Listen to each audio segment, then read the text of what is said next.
আসলাম Eid blog নিয়ে।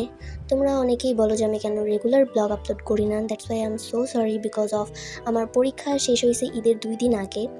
আর এগুলো অনেক হার্ড পরীক্ষা ছিল, আমি অনেক বিজি ছিলাম। দ্যাটস ওয়াই আমি রেগুলার ব্লগ দিতে পারতেছিলাম না। অ্যান্ড শুধু তাই না, ওয়েদার এত জোস ছিল এই কয়দিন, আর আমি ওয়েদারও এনজয় করতে পারিনি বিকজ অফ এক্সামের কারণে। তো যাই হোক, ব্লগটা আমি শুরু করতেছি চাঁদ রাত থেকে। হোয়াট ইজ চাঁদ রাত? চাঁদের রাত। আমি চাঁদের রাত থেকে আমার ঈদ ব্লগ শুরু করতেছি।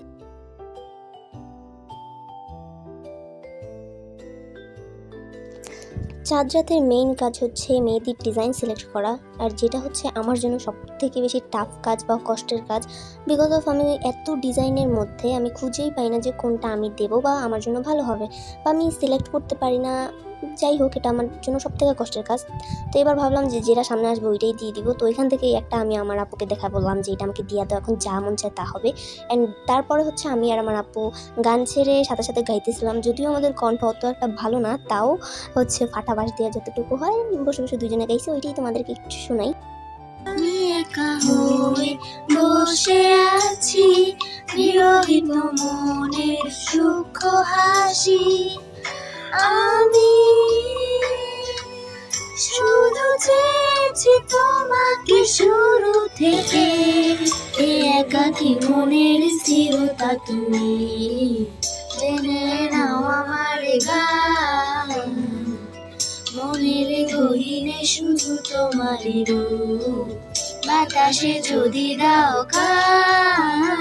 এত শূন্যতা এ মনে রাখি যে আমি না কেউ তো আর বলে সবই পাগলামি, জানি না জামিনি বিরহ যেন কেটে যায়, থাকে না ভরসা তোমার রাখি যে আমি।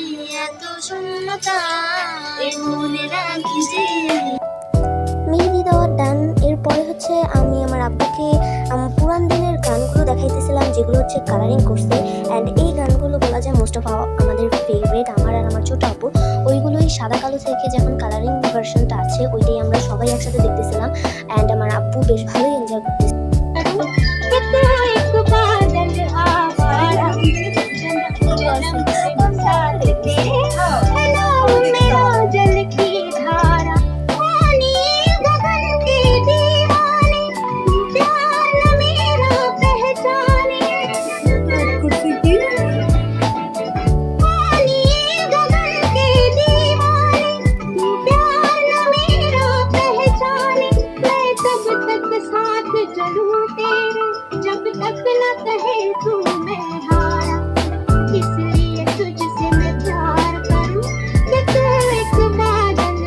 इसकी रोमांटिक सीन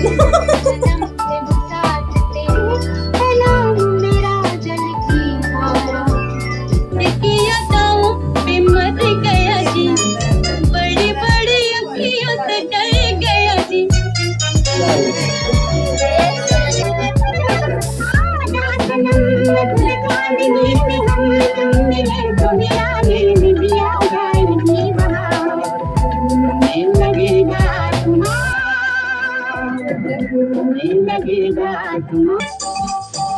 मेरा जूता है जापानी, ये पतलून इंग्लिस्तानी, सर पे लाल टोपी रूसी, फिर भी दिल है हिंदुस्तानी। मेरा जूता है जापानी, ये पतलून इंग्लिस्तानी, सर पे लाल टोपी रूसी, फिर भी दिल।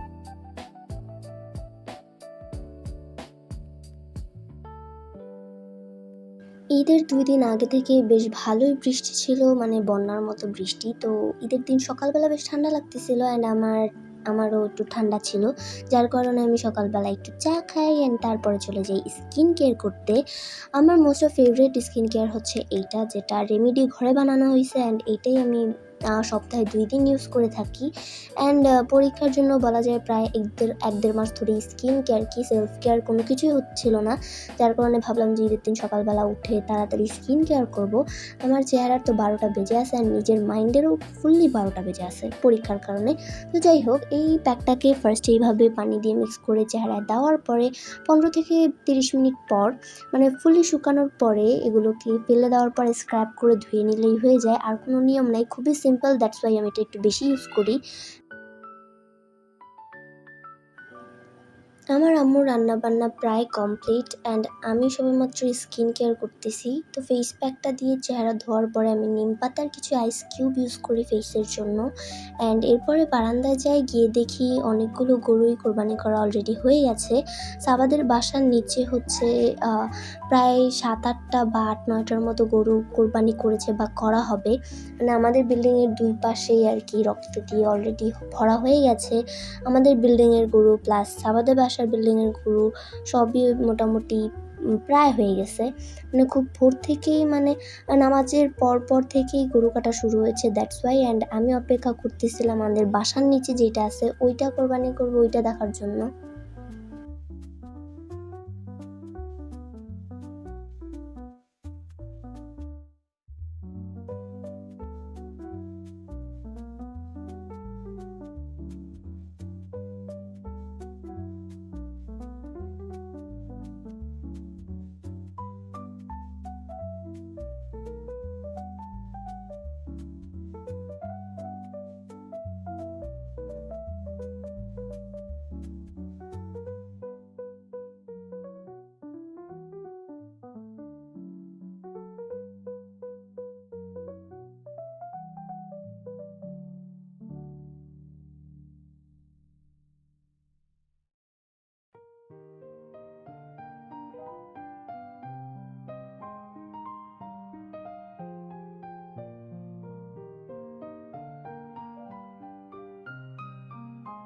গরুর কোরবানি দেখার পরে আমি চলে আসি নাস্তা করতে সকালবেলার।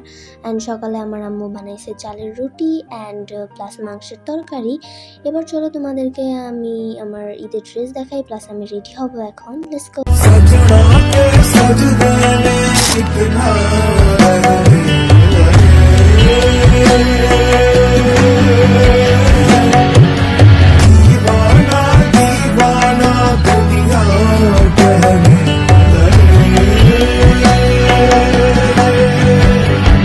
এরপরে আর কি দুপুরবেলার খাবার খাওয়া হয়, আরও কিছু অ্যাক্টিভিটিস করা হয়। মেনলি আমরা বাইরে কোথাও যাই নাই ঈদের দিন। আমি মাঝখানে কিছু জিনিস ভিডিও করছিলাম, ওইগুলো ডিলিট হয়ে গেছে। মানে আমি জানি না কেন, আমি অনেক কিছু ভিডিও করছি যেগুলো সেভ হয় নাই। মানে আমি ভিডিও করা শেষ দেখলাম যে হ্যাঁ সেভ হয়েছে, বাট যখন এডিট করতে আসছি বা আমি ভিডিওগুলো দেখতেছিলাম যে আমার ভিডিও কেমন হয়েছে, তখন দেখলাম যে ভিডিও সেভই হয় নাই। তখন এত বিরক্ত লাগছে, মানে বলার বাইরে। তাও কিছু করার নাই, আমি সব জায়গায় করছি, মানে ডিলেট আইটেম থেকে শুরু করে সব জায়গায় করছি, কোথাও সেই ভিডিও নেই, মানে সেই ভিডিওর কোনো হদিসই নেই। তো যাই হোক, বিকালবেলা বোরিং ফিল করতেছিলাম অ্যান্ড একটা অদ্ভুত শখ জাগলো যে আমি পায়ে মেহেদি দেবো। আমি কখনোই পায়ে মেহেদি দেওয়াটা পছন্দ করি না, বাট কেন যেন মনে হলো যে আমি একটু পায়ে মেহেদি দিয়ে একটু ট্রাই করি যে কেমন হয়। তো আমি এখানে পায়ে দেওয়া মেহেদির ডিজাইন খুঁজতেছিলাম অ্যান্ড চাইতেছিলাম খুবই ছোটো আর সিম্পলের মধ্যে দেবো। আজকে মেবি আমি অনেক তোতলাইতেছি, জানি না কেন, মনে হয় গরমের কারণে। মানে গরমে দেখা যায় বসে বসে আমি ভয়েস ওভারও করতে পারতেছিলাম না, এত গরম, মানে প্রচুর গরম। ঈদের পরের এই কয়দিন ধরে তো তোমরা দেখতেছো যে অনেক বেশি গরম পড়তেছে, লাইক তো আমি স্টার্ট করে দিলাম আমার পায়ের মেহেদি দেওয়া ফর দ্য ফার্স্ট টাইম।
এত বেশি বোরিং ফিল করতেছিলাম যে আমি কোনো কাজ খুঁজে না পেয়ে মেহেদি দেওয়া শুরু করছি। অ্যান্ড শুধু পায়ে মেহেদি দিইনি, আমি হাতের মাঝখানে মেহেদি দিছি, মানে হাতের যে তালু সেটার নিচে মেহেদি দিছি, অ্যান্ড পায়ে তো অবভিয়াসলি দিছি। এর থেকে তো মনে হয় আমার ভালো আমি ফুল হাতে ভরে মেহেদি দিলে ভালো। মেহেদি দেওয়া তো শেষ, এখন আমি কি করব, আমি আবার বোরিং ফিল করতেছি, তাই ভাবলাম যে কোনো কিছু বানিয়ে খাওয়া যাক।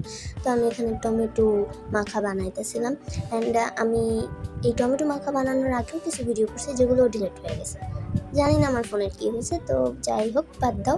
এরপরে হচ্ছে আমি তোমাদেরকে আমার নেক্সট ডেতে আমি কী করলাম ওইটা দেখাবো, বিকজ অফ ঈদের দিন আর কোনো কিছু তেমন করা হয়নি স্পেশাল।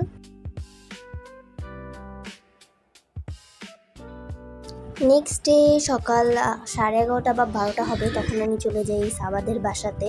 শুধু সাবার সাথে দেখা না, আমি আরেকটা আন্টি আছে ওনার সাথে ফার্স্টে দেখা করব। উনি মেনলি ঈদের দিন রাত্রেবেলা আমাদের বাসায় আসছিল, অ্যান্ড আমাকে বলছে ওনাদের বাসায় যেতে, আমাকে কিছু গাছ দিবে উনি।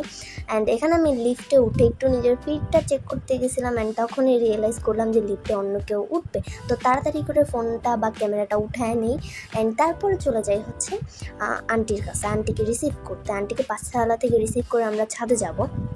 सुकून से जो मैं अपनी फीट चेक करूँगी उसका भी कोई हालात नहीं बची। মানে আমি যে নিজে মানে একটু শান্তিতে আমার ফিটটা একটু চেক করবো, বা আমি ওখানে কিছু একটা ভিডিও করতে চাইতেছিলাম, ওইটাও আমি শান্তিতে করতে পারিনি। তো যাই হোক, এই দুঃখ আমি ভুলে গেছি যখন আমি ছাদে গিয়ে এত সুন্দর ফুল দেখছি। আমি মানে এক নজর দেখা মানে মিনি একটা গার্ডেনের মতো এত ভালো লাগলো। ফার্স্টে উনি আমাকে যখন বলছে, তো আমি ভাবছিলাম একটা কালারের ফুল হবে, কারণ আমি গত বছর ওনাদের কাছে আমি এক কালারের ফুল দেখছি। কিন্তু এবার দেখলাম যে ওনারা ছাদে যে লাগাইছে এখানে কয়েক ধরনের অনেকগুলো কালারের ফুল ছিল, অ্যান্ড এটা দেখে আমি এত হ্যাপি। তার মধ্যে একটা বড় জাতের ফুল ছিল যেটা আমি প্রথমবার দেখলাম, অ্যান্ড পর্তুলিকা ছিল, মশরোজ ছিল, তাও আবার কয়েকটা কালারের। হলুদ কালারটা আমি অনেক দিন ধরে খুঁজতেছিলাম, অ্যান্ড আমি পেয়েও গেলাম ওনাদের কাছে। তো আন্টি আমাকে বেছে বেছে গাছগুলো দিতেছিল, আমি আর ধরি নাই বলে আন্টি যেহেতু দিতেছে দেখ। আর এখানে আমি হচ্ছে অ্যাস্থেটিক কিছু শর্ট নিচ্ছিলাম, কারণ আমার কাছে মনে হচ্ছিলো যে গার্ডেন টাইপের যে ভিডিওগুলো করে থাকে চায়না, জাপান, ওই টাইপের মনে হচ্ছিলো যে কেউ একজন গার্ডেনিংয়ের ভিডিও করছে, ওইটারই কোনো একটা শ্যুট হবে। বাট এত ক্লিয়ার আর এত জোস ছিল। তবে প্রচুর রোদ ছিল ছাদে, মানে বসাই যাচ্ছিল না। 2-3 মিনিটে মনে হয় পুরো গোসল করে ফেলতেছিলাম এমন অবস্থা। তাও গাছগুলা নিয়ে আমি কোনো রকমের নিচে চলে আসি, অ্যান্ড দেন তারপর আমি যাই সাবার সাথে দেখা করতে, এবং গিয়ে দেখি মহারানী এখনো ঘুম থেকেই ওঠেনি। সাবা, সাবা, হ্যালো। হ্যাঁ ঘুমাচ্ছে। কোথায় বসবো, বসার জায়গা আছে? উঠো, নাও। আমি মেনলি সাবার সাথে দেখা করতে আসি নাই, সাবাকে আমি হচ্ছে একটু খাটাইতে আসছি। সেটা হচ্ছে আমাকে কিছু ভিডিও করে দিতে হবে, অ্যান্ড ওকে রেডি হতে বললাম। অ্যান্ড আমি ওদের বারান্দায় গেলাম, অ্যান্ড সেখান থেকে আমার কোচিং প্লাস আমার ফ্রেন্ডের বাসা সবই দেখা যায়, বিকজ অফ এই 9তলা বিল্ডিংটা এই জায়গার মানে অন্ততপক্ষে এই এলাকার হাইয়েস্ট বিল্ডিং, যার কারণে আশেপাশে সব কিছুই দেখা যায়। ওকে রেডি হতে বলছি, অ্যান্ড আমি এখানে একটু মিরর শ্যুট করতেছিলাম, মানে আমি যেখানে মিরর দেখি আমি এখানেই শ্যুট করা শুরু করে দিই। ছাদে এত পরিমাণে গরম ছিল, যার কারণে হচ্ছে আমরা পুরো ঠান্ডা পানি নিয়ে আসছি খাওয়ার জন্য, অ্যান্ড একটু পরপর ঠান্ডা পানি খেয়েও আমরা হাঁপায়ে যেতেছিলাম। প্রচণ্ড গরম ছিল, মানে 2 মিনিট দাঁড়ালেই মনে হতো যে না আমার আর ভিডিও করার দরকার নেই, আমরা চলে যাই। শেষ পর্যন্ত সাবা নিচে বসে পড়তে গরমে ক্লান্ত হয়ে ওকে আমি অনেক খাটাইছি। যাই হোক, কিন্তু রেজাল্ট দেখে আমরা দুজনে খুবই হ্যাপি। তোমাদেরকেও আমি দেখাই যে রেজাল্টটা কেমন আসলো। धूप से निकल के छाँव से फिसल के हम मिले जहाँ पर लम्हा थम गया। आसमां पिघल के शीशे में ढल के जम गया तो तेरा चेहरा बन गया।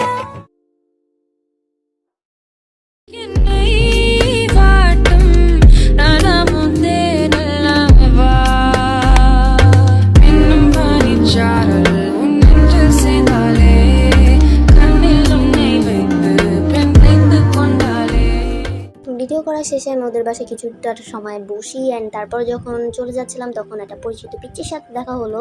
ওদের সাথে আমরা মানে অনেকটা টাইম একসাথে ছিলাম প্রতিবেশীর মতো, অ্যান্ড ও অনেক বড় হয়ে গেছে। ওর সাথে কিছুক্ষণ কথা বলি অ্যান্ড দেন হচ্ছে আমি আবার ওই আন্টির বাসায় চলে যাই বা যার থেকে গাছ নিলাম। উনি বলছে আবার সাথে দেখা হয়ে গেলে অ্যান্ড বাসায় যাওয়ার আগে ওনার সাথে যেন আমি মাস্ট দেখা করতে যাই। দ্যাটস ওয়াই আমি ওনার বাসায় ওনার সাথে দেখা করতে যাই অ্যান্ড দেন বাসায় চলে আসি।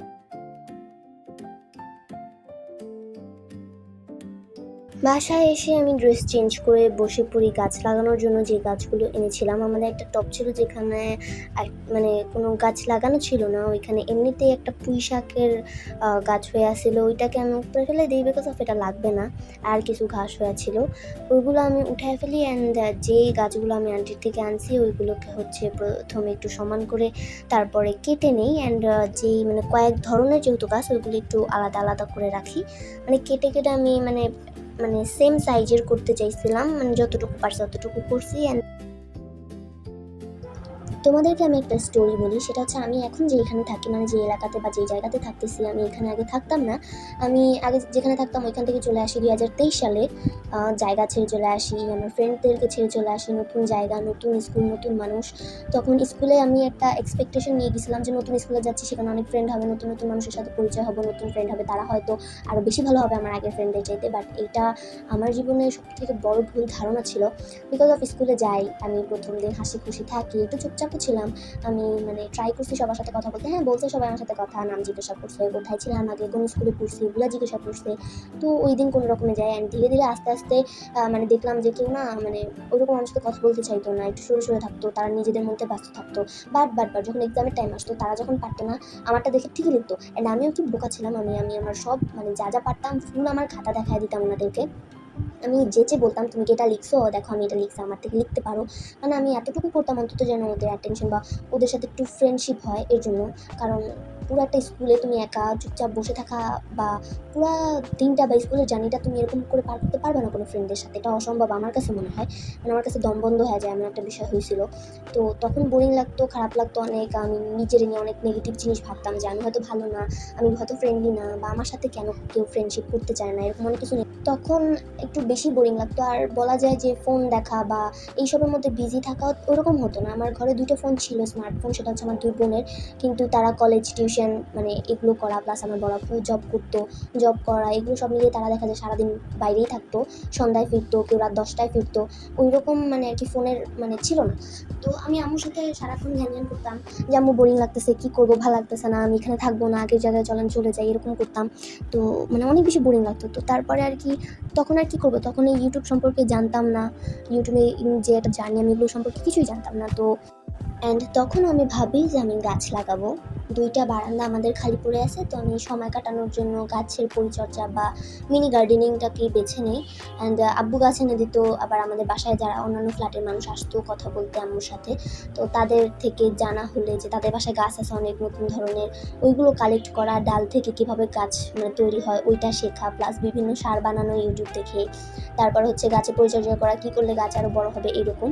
তো যেই স্কুলের কথা বলেছিলাম ওই স্কুলে আমি 1 বছর ছিলাম। আমার পক্ষে আর ওইখানে থাকা পসিবল হয় নাই, কারণ ওইখানে অনেক দুর্নীতিও চলতো। তো তারপর আমি একটা অন্য স্কুলে যাই, সেই স্কুলে আমার দেখা যায় প্রথম 1-2 দিনের মধ্যে আমার ফ্রেন্ড হয়, ভালো একটা সময় যায়। অ্যান্ড আস্তে আস্তে আমার গাছের প্রতি যত্ন নেওয়াটার টাইমও কমে যায়। আমি যখন 9-এ উঠি তখন থেকে তো আমার মানে গাছ যে আমার আছে আমি ওইটাই ভুলে গেছিলাম, গাছের প্রতি কোনো যত্ন নেওয়া হয় না। আপাতত আমার আম্মুই গাছে পানি দেওয়া বা সব কিছু আমার আম্মু করে, আমি গাছের দিকে ফিরেও তাকাই না। 10-এ ওঠার পর তো আরও বেশি বেড়ে গেছে আমার পড়ালেখার চাপ, নতুন স্কুল কোচিংয়ে ভর্তি হয়েছি মেনলি, অ্যান্ড এর জন্য চাপ বেড়ে গেছে। গাছের প্রতি কোনো যত্ন নেওয়া হয় না আমার এখন আর আগের মতো। যাই হোক, আজকে অনেক বক হয়ে গেছে। আই নো ভিডিওটা অনেক বেশি বোরিং হয়েছে, তেমন ভালো হয় নাই। তো আজকের ভিডিও এই পর্যন্তই, দেখা হবে নেক্সট কোনো ভিডিওতে। Tata, bye bye.